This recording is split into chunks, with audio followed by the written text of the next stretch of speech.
বাংলাদেশের প্রেক্ষাপটে কিছুটা ভিন্ন ঘরানার খেলা মনে হলেও ইউরোপ সহ বিশ্বের অন্যান্য দেশগুলোতে বেশ জনপ্রিয় এই খেলাটি। সম্প্রতি দ্য আর্ট অফ জাম্প নামের একটি হলিউড সিনেমাতে তাদের ভিডিও ক্লিপ স্থান পেয়েছে বলে জানিয়েছেন তারা। একটা ভিডিও ক্লিপ আপনার লন্ডনের একজন ডিরেক্টর আছে যার নাম জেমস কারমার্ক, তিনি সেটা চুজ করেছেন তার একটি আপকামিং ফিল্মের জন্য।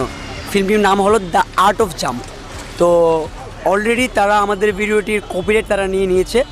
তো ফিল্মটির সব কাজ ইতিপূর্বে শেষ হয়ে গিয়েছে, রাইট নাও পোস্ট প্রোডাকশন চলছে। চট্টগ্রামের বাসিন্দা এই দুই তরুণ ছোটবেলা থেকেই এই খেলার প্রতি মত্ত।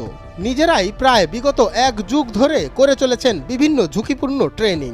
এটা যদি বলা হয় কতদিন যাবত করছি, তাহলে প্রায় 12 থেকে 13 বছর হয়ে গেছে অলমোস্ট। আমি ছোটোবেলা থেকে এই জিনিসটা করে থাকি। এই জিনিসটার নাম হলো যে পার্কোর। এটা একটা স্পোর্টস। খেলার খাতিরে নিতে হয়েছে ছোটখাটো অনেক ঝুঁকি। ছোটবেলায় কার্টুন দেখে এই গেমের প্রতি আগ্রহ হয় বলে জানান পার্কুর বয় সাজ্জাদ।